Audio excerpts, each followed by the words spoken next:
नमस्कार जी। नमस्कार सर। आप संत रामपाल जी महाराज जी से जुड़े हैं क्या? हाँ जी, जुड़े हैं संत रामपाल जी महाराज जी से। आपसे पूछना चाहते हैं कि भागवत सुधा सागर के अध्याय 2 और पेज नंबर 18 पे लिखा हुआ है कि कलयुग में केवल देखिए भक्ति, एकमात्र भक्ति ही मुक्ति देने वाली है। उसमें लिखा है कि कलयुग में व्रत, तीर्थ, योग, यज्ञ और ज्ञान चर्चा, बहुत से साधनों की कोई आवश्यकता नहीं है। उन साधनों की कोई आवश्यकता नहीं, सिर्फ भक्ति ही मुक्ति देने वाली है। तो ज्ञान चर्चा, योग, यज्ञ और व्रत, इनकी कोई आवश्यकता ज्ञान चर्चा की है ही नहीं, तो आप करते क्यों हैं? देखिए, हम बताते हैं शास्त्रों से ही। आप रामचरितमानस को मानते हैं? जी, क्यों नहीं रामचरितमानस को मानते हैं? क्योंकि रामचरितमानस तो अपने आप में सनातन धर्म की नींव सी समझी जाती है। हम तो बस इतना पूछना चाहते हैं कि अगर आप शास्त्र पढ़ते हो, शास्त्र मानते हो, शास्त्रों के अनुसार चलते हो, तो ये भी शास्त्र है, इसमें लिखा है कि ज्ञान चर्चा नहीं करना है कलयुग में, आवश्यकता ही नहीं है, तो आप क्यों करते हैं? मैं थोड़ा पूछना चाहता हूँ आपसे। आप हिंदू हैं? बिल्कुल बिल्कुल हिंदू है, सनातनी है, बिल्कुल सनातनी है। तो आप रामचरितमानस को मानते हैं। तो देखिए सर, आइए इसमें रामचरितमानस में देखिए सर, ये रामचरितमानस है। इसमें हम आप जी को प्रमाण बताते हैं। देखिए, उत्तरकांड दोहा 102, इसकी चौपाई है दूसरी। इसमें स्पष्ट लिखा हुआ है, आप देखिएगा, कलयुग केवल हरिगुण गाहा, गावत नर पावई भवथाहा। कलयुग में तो केवल श्री हरि के गुण कथाओं का गान करने से ही मनुष्य भव सागर से ठाए पा जाते हैं। तो हम ज्ञान चर्चा में श्री हरि के भगवान के गुण ही तो गा रहे हैं, बगैर गुण गाए किए ही ज्ञान चर्चा कैसे हो सकती है? अच्छा, मतलब आप ज्ञान चर्चा में श्री हरि के गुण गाते हो, मतलब इससे आप कहना चाहते हो कलयुग में श्री हरि का गुण गाना सही है, आप जो कर रहे हैं मतलब सही है? हाँ, बिल्कुल सही है। हाँ। देखिए ना, रामचरितमानस में स्पष्ट लिखा है। इतना ही नहीं, हम आपको आगे एक प्रमाण और बताना चाहते हैं। देखिए, ये अरण्य कांड है ना? अरण्य कांड की चौपाई 4 में स्पष्ट यहाँ पर प्रमाण है कि प्रथम भगति संतन कर संगा और दूसरी रतिमम कथा प्रसंग। हाँ, ये तो नवदा भक्ति में सुना है। नवदा भक्ति बताते हैं राम जी, सब्जी जी को सुना रहे हैं आप। ये इससे क्या कहना चाहते हैं? इससे हम ये कहना चाहते हैं कि पहली भक्ति संतों का सत्संग है। सबसे पहले अपन को संतों का ही सत्संग करना है। दूसरी भक्ति मेरे कथा प्रसंग में है, प्रेम में है। तो हम उनकी कथा ही तो बताते हैं। अच्छा, आप भगवान की कथा बताते हैं। जी, तो मतलब रामचरितमानस से आप ये सिद्ध करना चाह रहे हैं कि जो आप कर रहे हैं वो कलयुग में करना है, वो भगवान का आदेश है, तो आप जो कर रहे हैं वो सही कर रहे हैं। बिल्कुल सही कर रहे हैं। तो हम आपसे ये पूछना चाहते हैं जी कि अब मैं जो आपको बता रहा हूँ भागवत पुराण से, ये भी तो प्रमाण से बता रहा हूँ। जी बिल्कुल। और ये आप जो बता रहे हो रामचरितमानस, ये भी प्रमाण से बता रहे हो। तो इसमें सही क्या है, ये इसमें थोड़ा पूछना था। इस शंका का समाधान आप करिए, हमें समझ में नहीं आ रहा सही क्या है। यदि इसमें सुधा सागर में ये लिखा है तो फिर रामचरितमानस गलत है क्या? नहीं, गलत तो कुछ नहीं है। इस शंका का समाधान आप ही कीजिए, हम इससे करेंगे। जी। देखिए, जिस शास्त्र की आप बात कर रहे थे, भागवत सुधा सागर, इसी के अध्याय 2 के 20 पृष्ठ पर आप देखिए, स्पष्ट यहाँ पर लिखा हुआ है कि अभी तक भगवान की प्राप्ति कराने वाला मार्ग तो गुप्त ही रहा, उसका उपदेश करने वाला पुरुष प्राय भाग से ही मिलता है। तो ये गुप्त ही रहा, ऐसा ही नहीं, इधर मार्ग वो गुप्त ही रहा। जी, इतना ही नहीं। देखिए, ये है गीता जी की। इसमें हम आपको प्रमाण बताते हैं। देखिए, अध्याय 4 के श्लोक नंबर 1 में, मैंने इस अविनाशी योग को सूर से कहा था। सूर ने अपने पुत्र वैश्ववत मनु से कहा और मनु ने अपने पुत्र राजा इक्ष्वाकु से कहा। आगे चलिए, इसी अध्याय के श्लोक नंबर 2 में देखते हैं अपन कि हे परम तप अर्जुन, इस प्रकार परंपरा से, कैसे परंपरा से प्राप्त इस योग को राज ऋषियों ने जाना, किंतु उसके बाद वह योग बहुत काल से, अभी नहीं, बहुत काल से, बहुत समय से इस पृथ्वी लोक में लुप्त प्राय हो गया। लुप्त हो गया था। जी, मतलब कि जो आप भागवत पुराण का प्रमाण बता रहे हो, बहुत समय से ये मार्ग, मोक्ष का मार्ग है ना, वो गुप्त हो गया है ना। तो ऐसे ही आप गीता जी में बता रहे हो कि भाई इसमें भी ये कहा गया है, ये ज्ञान जो है बहुत समय से पृथ्वी से गुप्त हो गया। इससे आप क्या बताना चाहते हैं? इससे हम ये बताना चाहते हैं, ये जो आपने अभी कहा था भागवत सुधा सागर अध्याय 2 का प्रश्न नंबर 18 पर, जैसे कि आपने अभी कहा था कि व्रत, तीर्थ, योग, यज्ञ और ज्ञान चर्चा आदि बहुत से साधनों की कोई आवश्यकता नहीं है, एकमात्र भक्ति ही मुक्ति देने वाली है।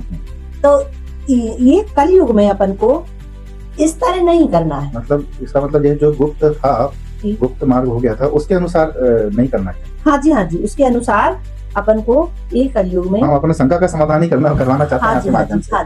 तो इसका मतलब आप ये कहना चाहते हो कि जो मार्ग गुप्त हो गया था हाँ उसके अनुसार जो व्रत जो व्रत है, हाँ, तीर्थ है, हाँ। यज्ञ है, ज्ञान चर्चा है, ये बहुत से ये साधनों की कोई आवश्यकता नहीं है। हाँ, ये करना है कि नहीं करना है, आप ये बताइए थोड़ा। क्योंकि ये- हमने सनातन धर्म में सुना है जी कि भाई बिना यज्ञ के, जी बिना तप के, बिना दान के, बिना धर्म के, बिना व्रत के जी और बिना योग के, ठीक है, ये हाँ जी। पूजा होती नहीं है सनातन धर्म में। हाँ जी। क्या आप इस चीज को मानते हो?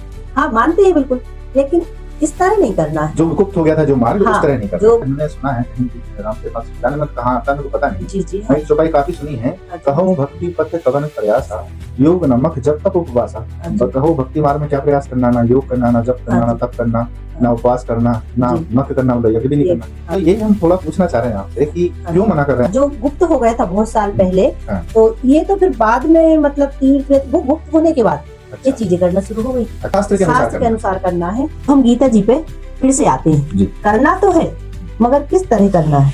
देखिए, हे गीता जी अध्याय 18 श्लोक 5 है, यज्ञ दान और तप रूप कर्म त्याग करने के योग नहीं है, इनको त्यागना नहीं है। हाँ। जैसे आप बोल रहे थे कि यहाँ पर ऐसा लिखा हुआ है सुधा सागर में, त्याग योग नहीं है, बल्कि वह तो अवश्य कर्तव्य है। अच्छा, ये हमारे कर्तव्य हैं। कर्तव्य है। यज्ञ तप, यज्ञ हाँ तप जी, दान, ये हाँ हमारे जी, कर्तव्य हैं। हाँ जी, हाँ जी, तो वही हम सोच रहे थे कि यही हम सोचना चाह रहे हैं कि भाई यज्ञ तप दान तो सनातन धर्म में शुरू से करते आ रहे हैं जी। तो फिर इसको मना क्यों कर रहे हैं? हमारा एक शंका थी, आपसे पूछा हमने। जी। तो फिर आप इसका तरीका बताएंगे क्या? हाँ क्या तरीका बताएंगे ना हम जी, आप जी को। जी। देखिए, ये है गीता जी अध्याय 3 श्लोक है 10। 10 ठीक।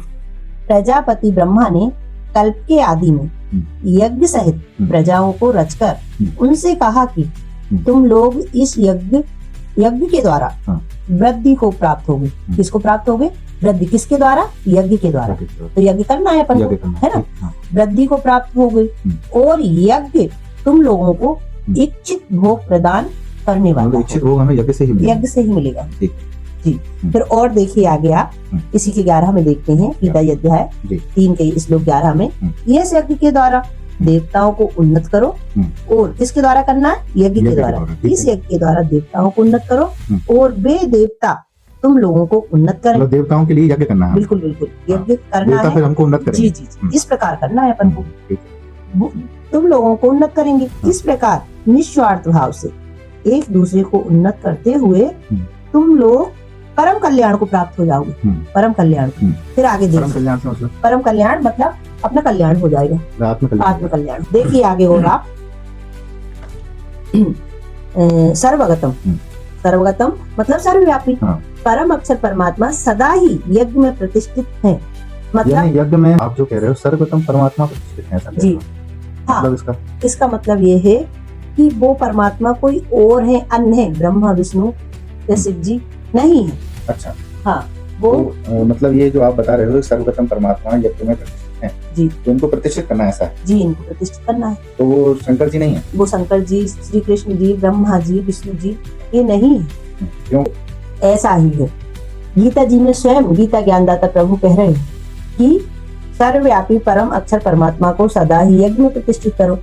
तो वो परमात्मा कोई और है। यदि वो स्वयं का बोलते तो स्वयं का बोलते कि मुझे यज्ञ में प्रतिष्ठित करो। मतलब यहाँ पर वो स्वयं को प्रतिष्ठित करने का नहीं बोल रहे नहीं हैं, तो बोल रहे। मतलब इनको नहीं करना इनको प्रतिष्ठित, प्रतिष्ठित नहीं करना किसी है। और परमात्मा को। हाँ, वो परमात्मा कोई और ही है। अच्छा। उनको अपन को यज्ञ में प्रतिष्ठित करना है और यज्ञ दान जप तप उनको प्रतिष्ठित करके करना है, ना कि ब्रह्मा विष्णु महेश और कृष्ण जी को करना है, क्योंकि ये अपन ने अभी तक नहीं किया है। अच्छा, उन परमात्मा को प्रतिष्ठित नहीं किया है, जी। इसलिए सूर्य जी कह रहे हैं कि जो अभी तक हम दूसरे देवी देवताओं को प्रतिष्ठित करके यज्ञ तप दान करते आ रहे थे वो करने की कलयुग में आवश्यकता नहीं है। आवश्यकता नहीं। अरे क्या बात है, जी, जी, कितनी अच्छी बात आपने हाँ जी, समाधान किया।